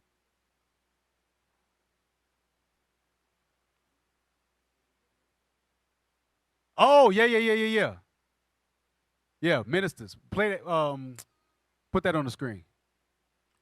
Ministers were community gatekeepers, and their backing had proved essential to popular participation in earlier health campaigns for immunization and screening. Wow. Go ahead, Obi. Go rile them niggas up, man. Go rile them up. We need them over here to get this screening. They need to get this abortion going on. You can do it. Al Sharpton, you can do this. Jesse Jackson, you can do this. One time was a dude got hung in my hometown. They sent Jesse Jackson down there. Dang. Then he got a rape allegation case, and he was out of there. Wow. That's what they always have done. Send them in to calm them Negroes down. Whenever they riled up, send them over there. So they the gatekeepers. The ministers are the gatekeepers, and Esau knows that, and they always have used our own people to sabotage us. So go ahead, Cal. Yep. Hey, go to the next article. All right, there you go. Abortion and the god Molech. History is filled with barbaric cultures. One of the worst, though, has to be the ancient Canaanites.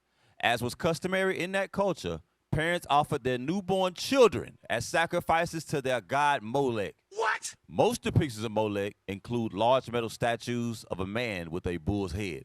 Usually, these statues had outstretched arms to hold the baby's sacrifices. You want to know why they would give their kids up to Molech? Because that's what the kids that they weren't supposed to be having in the first place. Those was the kids from abortion. I mean, not abortion, from fornication and adultery. So they would have the baby, they would kill a baby. They would kill a baby after they had the baby. Now they kill a baby while it's still in the womb. You can't hear the baby scream. You understand? That's why they have so many of them. You can't hear that baby scream. You heard that baby screaming when you gave him the Molech. They heated up the whole statue, placed it on the hands of Molech, and what the baby do when you got something hot? They roll off and roll right into the fire. And they did that on a regular, consistent basis. Go to Jeremiah 32. It says during that time they had the drums playing to drown out the sound of the babies. But now you in a clean, pristine room, surgery room, and the baby's on the inside the womb, so you can't hear them scream. So they just perfected that thing. Yep, that's all they did. Read that. 32:28. The book of Jeremiah, chapter 32 and verse 28. Therefore, thus saith the Lord, behold, I will give this city into the hand of the Chaldeans, and into the hand of Nebuchadnezzar, king of Babylon, and he shall take it. And the Chaldeans that fight against this city shall come and set fire on this city, and burn it with the houses, upon whose roofs they have offered incense unto Baal, and poured out drink offerings unto other gods, to provoke me to anger. Now, that sound bad, don't it? But watch, this is the reason why the Lord allowed that to happen. Next verse. For the children of Israel and the children of Judah have only done evil before me from their youth. For the children of Israel have only provoked me to wrath with the work of their hands, saith the Lord. For this city hath been to me as a provocation of mine anger and of my fury from the day that they built it, even unto this day, that I should remove it from before my face. Read. Because of all the evil of the children of Israel and the children of Judah, which they have done to provoke me to anger, their kings, their kings, their princes, their priests and their prophets, and the men of Judah and the inhabitants of Jerusalem. And they have turned unto me the back and not the face. Though I taught them rising up early and teaching them, yet They have not hearkened to receive instruction. We refused to listen to God. We did nothing but evil, adultery, fornication, wickedness. This is all the reasons why he said he's going to send Babylon against us. Read on. But they set their abominations in the house, which is called by my name, to defile it. And they built the high places of Baal, which are in the valley of the son of Hinnom, to cause their sons and their daughters to pass through the fire unto Molech, which I commanded them not. Neither came it into my mind that they should do this abomination to cause Judah to sin. God did not, that wasn't even a thought in his brain for us to do that to our kids. The scriptures say that children are an inheritance from the Lord. That's a gift to have children. And yet they're having kids and killing them. Get that first image, that AI overview.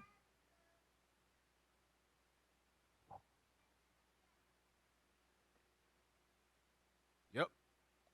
The phrase children pass through the fire refers to a biblical practice, specifically the ritual of child sacrifice to the god Molech, where children were offered to the fire as part of a religious ritual, a practice condemned in the Hebrew Bible. So that was abortion. That was killing your child after it was born. Now we kill our children before they're born. And then listen to the doggone white woman and say, well, it ain't a baby yet. Huh? The why got a heartbeat? Why when I look on the ultrasound, I can see whether or not it's a boy or a girl? Why they got fingers and they playing with their fingers? How come they could hear your voice? How come they could smile? You understand? I remember when my wife was pregnant with my daughter. We was in there, they was trying to, see what we was having, right? She was sitting like a lady in the womb, had her legs crossed, and she had her back turned. And they're like, oh, she being stubborn. And I said, hey. And her whole body turned and looked, and she went like that and stuck her tongue out. Huh? We saw it on the screen. You understand? Stuck her tongue out to the screen. It was like, oh, she happy. Like, yeah, she heard her daddy. How was that not a damn baby? That's a live being inside of my mother. These folks, they make us look at our own lives like they mean nothing. Go to Ezekiel 16.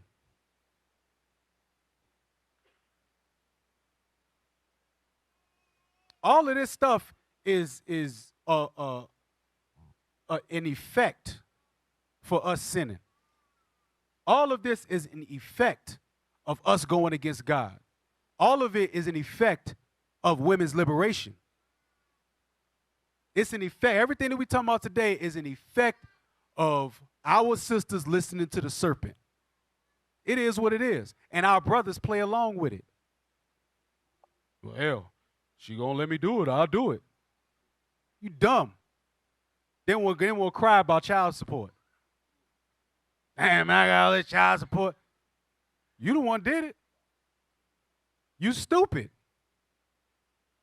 You shouldn't have did it. Off the top, all right, we the whistleblowers of the world. We do be telling our homeboys not to mess over some of y'all. In the world, I'm talking about in the world. We ain't got to do that in the truth. In the truth, you get paired up. It is what it is. We pick for you. Leadership pick for you. But in the world, we'll tell, hey, bruh, that's a good girl, bruh. Don't do it like that, man. Man, look, I got to do what I got to do. You know what I'm saying? We got to sit there and watch it. We got to sit there and watch it. Because that's how the world mindset is.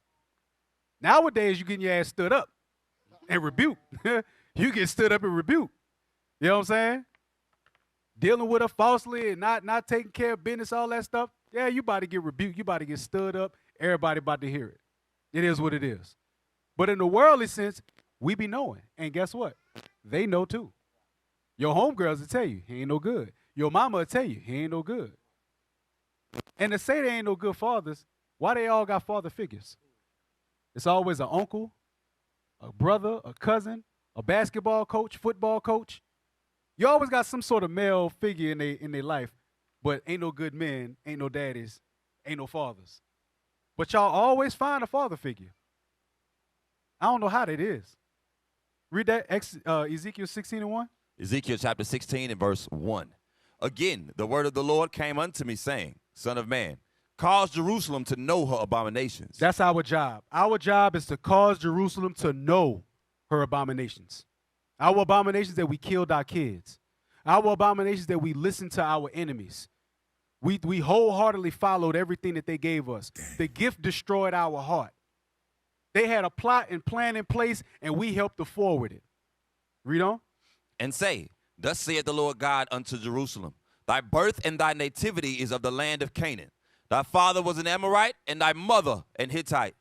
The Lord called us dirty Hamites because of how we acting. That's why, what we say? The China boy, you know what I'm saying? You got the Edomite boy. Everybody, yeah, we will call you another nation when you lead this truth. That's right. We will call you another nation. It is what it is. That's what you acting like. So why not call you that?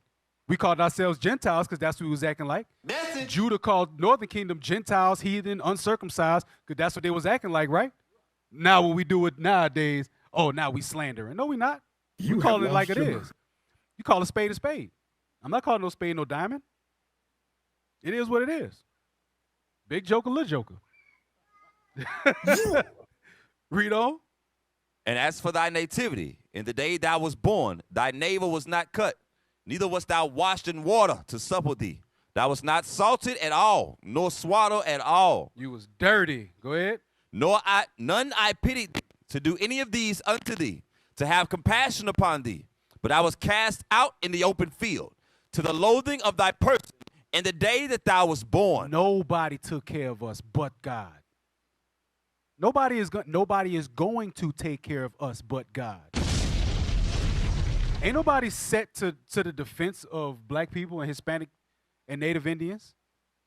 Excuse me. Blacks, Latinos, and Native Indians. Nobody's set for our defense. We set for our own defense. The prophets is sent in defense of the gospel, and the gospel is for the 12 tribes of Israel. The gospel stops all of this. The gospel puts an end to the Negro Project. That's right. Go to the next article. Because I know they got somebody in the comments talking about, well, what if it's a medical emergency? Well, what if they can't have, well, what if it's life and death? Well, let's see some common reasons for abortions. Most common reasons. These findings are the result of a 5-year survey of people who have had at least one abortion and were asked to give reasons they chose to terminate their pregnancy. 5 years. Reasons a for 5-year survey. That's hundreds of thousands of people. Hey, read that last little part. Reasons what? To give reasons they chose to terminate their pregnancy. Reason they chose to terminate their pregnancy. So they had an option to tell the actual reason why. They chose that. All right. Let's see these reasons. Reasons for abortion. Not financially prepared. You know who is financially prepared? A married couple. When you got your house in order, when you got a job, when you could take care of that woman. When your brothers around you know, hey, this brother be good for you. He got his stuff together. He got a house. He got a car. He got a savings. He got a job. You understand? He can take care of a woman. Brother, you ready to get married. You ain't got none of them things? Boy, you better go sit yourself down somewhere and get your life in order. Not financially prepared. Go ahead. 40%. Not the right time in life. Not the right time in life. Well, you having sex, obviously it was the right time for something. Right. Read. Issues with partner. Issues with partner. But you laid down with him. But you laid down with him. You chose him. You opened your legs to him. You gave him your most vulnerable part of your body. He humbled you. Yes. That's you 30. gave total control to him. 31%. That's a high percentage. Right. Oh, yeah. Issue with my partner, so that's the reason for abortions, 31%. I don't like the nigga. Yeah. Read. Need to focus on other children. Oh, 29%. my goodness. Why you even got more kids in the first place? He's got 3 more already. I ain't never heard no married folks say, I'm going to have an abortion so I can focus on my other kids. Hell no. I ain't never heard that before. That's crazy. Go ahead. Interferes with future plans, 20%. I still got living to do. Like, I'm a whore. Oh, wait, do it again. Like, I'm a whore. With a W. That's it. Go ahead. Not emotionally or mentally prepared. But you was emotionally and mentally prepared to have sex, though. Go ahead. A health issue. A health issue. Go ahead. Unable to provide a quote-unquote good life. But you was able to provide a good night. Go ahead. Not independent or mature enough. But you was independent and mature enough to do what you did. Read. Influence from family or friends. Because your mama and them know you stupid and they made you do it. Don't want children. You know what I didn't see up there? Yes. S-aid. Grape. S-aid. Grape. Grape. You gotta be political. Yeah, you gotta be politically correct nowadays. S-A. S-A. I didn't see S-A up there. Mm-mm. I did not see it up there. They had the opportunity to choose that, right? Right. 5-year survey. I didn't see not that one time. We down to 3% right now. You understand? So they had the ability to do it. Get that next image.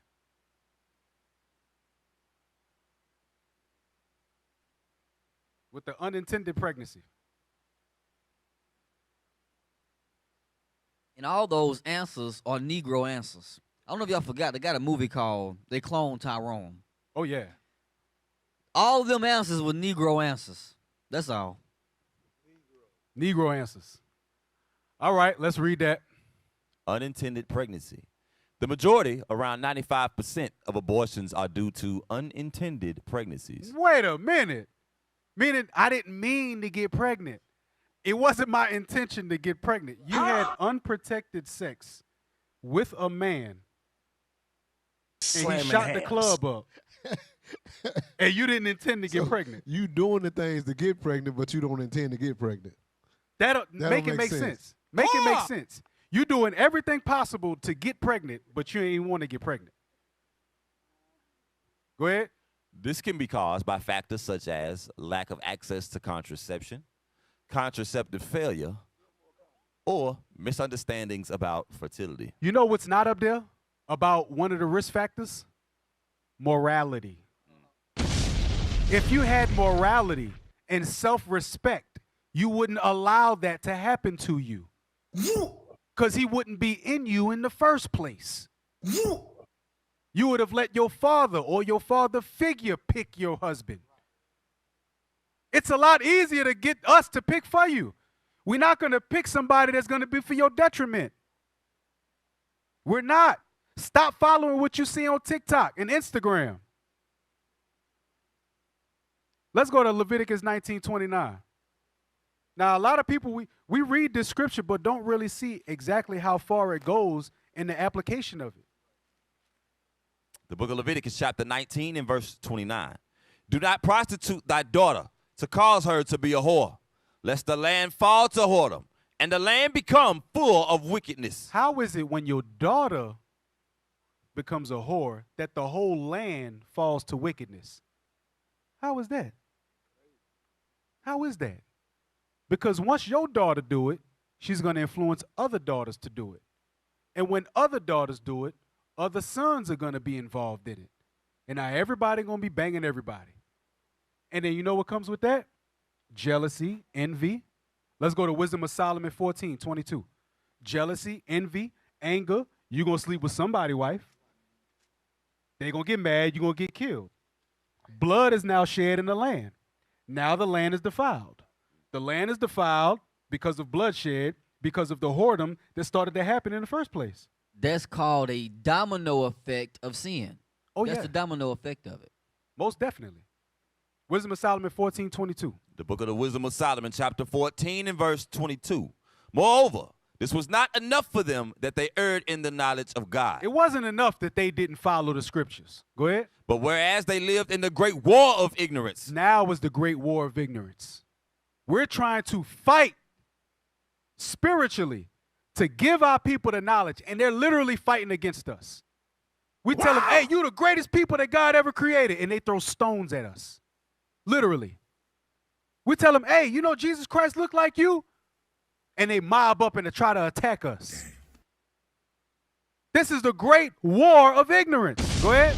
Those so great plagues call they peace. When they get STDs, when they get drama in their houses, when they have to get abortions, when they have to get restraining orders, when they got baby daddies and baby mamas and they got court orders for child support, all of those great plagues, they call it peace. Well, that's just how it is. I mean, that's just life. Especially now, they done let literal whores into the record industry.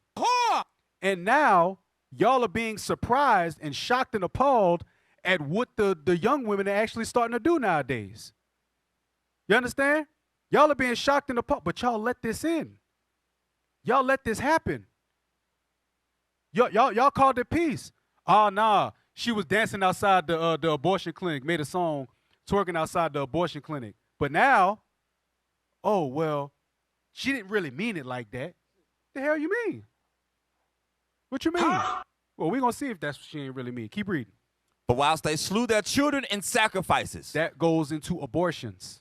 Slaying their children in sacrifices. They slew their children in sacrifices, meaning they had abortions. Molech. Go ahead. Or used secret ceremonies. Or made revelings of strange rites. While they did all of that, what happened? They kept neither lives nor marriages any longer undefiled. That's why you got swingers. That's why you got adultery. That's why you got fornication.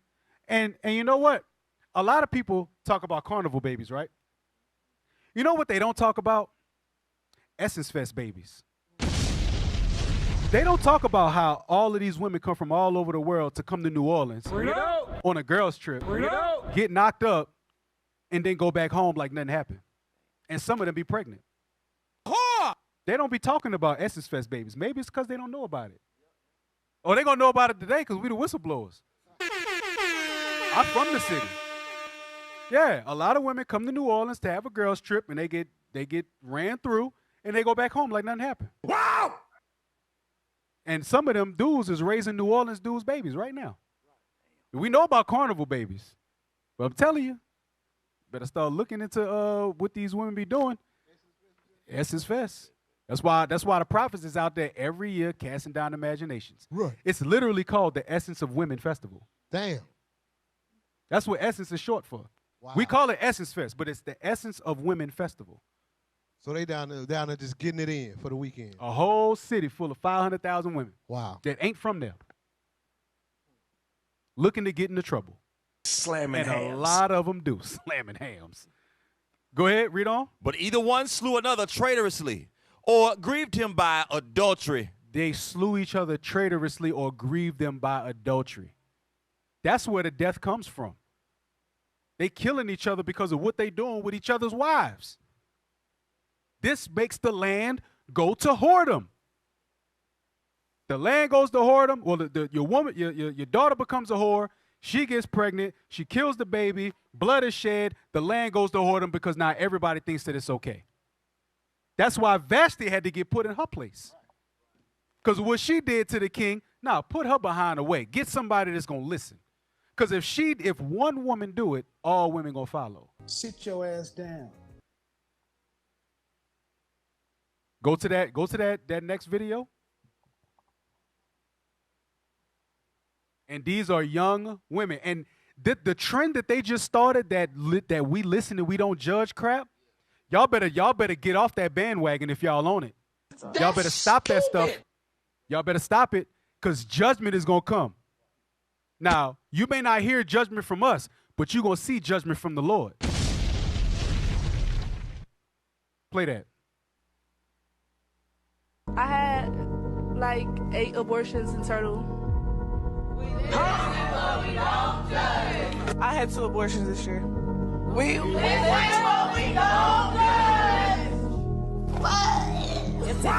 Look at how these little dudes is looking. These kids is looking like, bro, what the hell? What's wrong with us? She said she had 2 abortions this year. The hell is this? In the same year. Come on now, dog. One of them said they had 8. The first one said she had 8. 8 abortions. 8 of them. Now, of course, the blame gonna go to the daddy. Of course. And black men, we've been taking that blame for a long time. That's why the prophets is standing up to be fathers again. That's why the prophets is coming back. Let's get Sirach chapter 4. That's why the prophets is coming back. 4 verse 10. The book of Sirach chapter 4 and verse 10. Be as a father unto the fatherless, and instead of an husband unto their mother. So shalt thou be as the son of the Most High, and he shall love thee more than thy mother doth. It said, be as a father unto the fatherless. That's what the prophets is going to be. So when we tell y'all, hey, you need to wear some damn clothes, dress modestly, stop doing all that wickedness that you're doing, we telling it to you from the point of big brothers, uncles, and fathers. That's our purpose. We here to tell y'all what y'all are doing wrong and what y'all should do to go right. Yes, we here to control your life. Your life needs some damn control. Y'all just saw the video. We need control in the black community. We don't need to be left up to our own devices. Because then they start talking about we listen and we don't judge. And who's the one saying it? The young girls. You want to know why?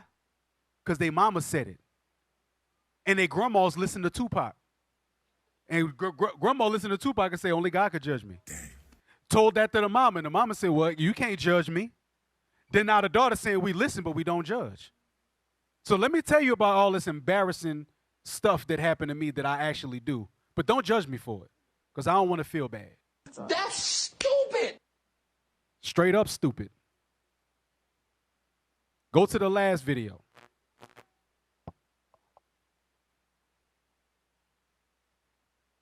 So I like this because it starts to show at least somebody got some damn sense in the world. At least somebody got some sense in the world. All right? Play this. So I've been married for more than 15 years. Congratulations. Congratulations. That's fucking dope. Or, I'm so sorry. I have been in a side relationship that my husband recently found out about. What? How can I... Stop. Before I play on, what y'all are about to hear, this is not scripted. This is a real life woman that went on a whatever they call this podcast and asked this question in full 100% sincerity. Wow. All right? So she's in a 15-year marriage. She had a side dude. She had a side dude. All right? Play on. Recently found out about. How can I convince my husband to let me keep the side dude? Stop it. Stop it. How did we get here? What happened? Come on now, dog. We closed our eyes and we woke up and it was just tight jeans and now she want to keep the side dude and then convinced her husband to keep the side dude. Where the hell are we as people? She literally got on there and asked the question, how could she convince her husband of 15 years to keep her side dude? That's crazy. First of all, dude should have left. Right. Dude should have left. She's defiled, dude. She's defiled. And now she's trying to emasculate and defile you. Because if she could keep the side dude, that's emasculation, bruh. You know what I'm saying? And you're knowingly sharing your wife. And she should be on the closeout rack. Yes. She need to be on the closeout rack. Bruh. Oh, my goodness. This stuff is crazy. Play on. How can I convince my husband to let me keep the side dude? Well, first of all, he shouldn't. How did he find out? Did he go through your phone? Because that is a breach of privacy. I mean, Stop. how the fuck you? Huh? Now, this is the type of counsel that y'all be getting. A lot of y'all sisters, y'all be going to whoever will tickle your fancy and tell you what you want to hear. They got a lot of sisters that be telling y'all straight up what you need to hear. And y'all be ignoring them and running to some sister that you barely know or that barely know your situation or have no understanding at all, and you try to counsel with her. That's what that was. Did he go through your phone? Because that's a violation of privacy. That's my wife for 15 years. Hell you mean? I'm going through a phone and everything else that I want to go through because it belonged to me. Who name she bear? Mine. Who the house for? Me. Everything that come in that house, mine. That's an invasion of privacy. You understand? This is where the Negro Project has led us. That's where it went. Hey, get that other picture that you had up there. That's where the Negro Project led us. In Cap. Yeah. Ask, I bet the one that gave the counsel, ask her where her husband at. Oh, she's a whore. Exactly. She's a whore. She ain't got none. Yeah. Yeah, with a W. Play that. I mean, put that up there. That's the domino effect, Labby. I don't need a man. I don't want a man. I don't want to be a man. But let me show you the flip side. We're going to close out with this one. Play that video that you had showed me, the one that you had sent me. So the Negro Project gave the birth control, the ability for abortion, the abortion rights, the welfare state, all of that stuff was encompassed all in the same thing. And it made us go from high rates of marriage, high rates of pregnancy, to low rates of marriage, low rates of pregnancy, high rates of fornication, high rates of abortion, high rates of hatred among men and women, high rates of hatred among men and men, women and women, a kingdom divided, in shambles, fighting our way back to get to this. And now, this is where the Negro Project, this is what the final result of the Negro Project was. Play that. I gave birth to my son and transitioned 10 years later. My mom became my dad. Stop. When I was younger, I called him up. Stop. Now the mama, now it's no longer Mother's Day, Father's Day, I'm mama and daddy.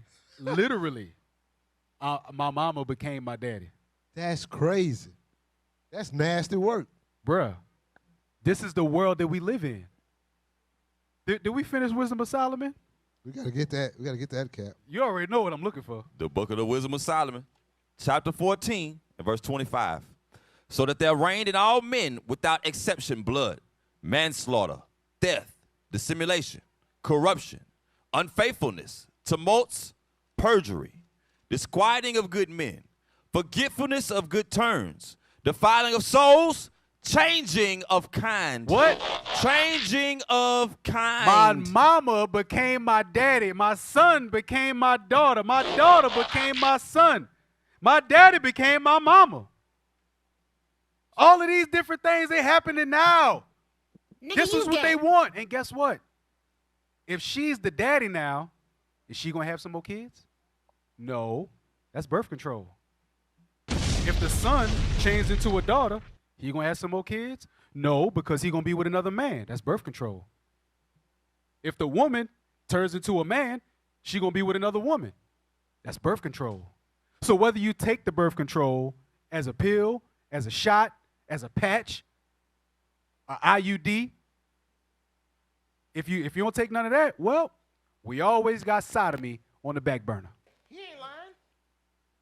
We always got the changing of kind to get with that, and that is called liberation. Now that is Margaret Sanger's way of freeing women.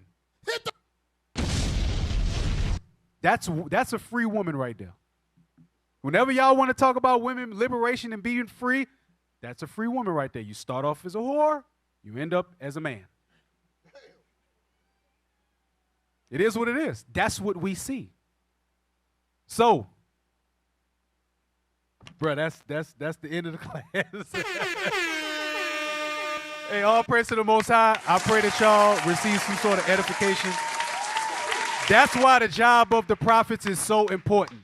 The job of the prophets is important, bro. We cannot stop. We have to keep going.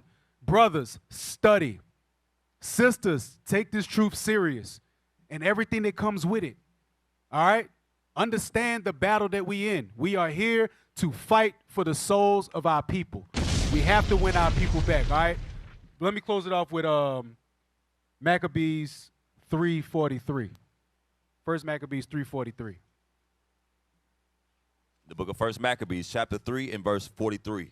They said one to another, let us restore the decayed estate of our people, and let us fight for our people and the sanctuary. That's what we're here to do, to restore the decayed estate of our people and fight for our people. You understand?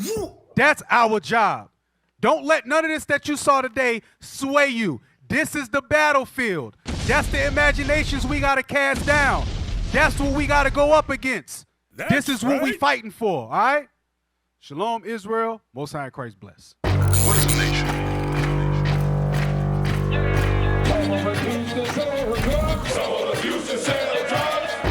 Nation is men leading by example.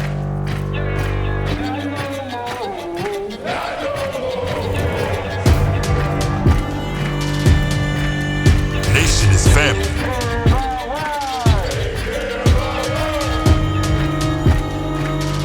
Nation is community. Nation is children with role models.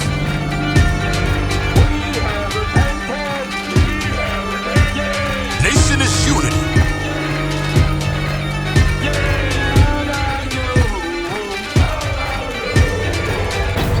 Nation is you.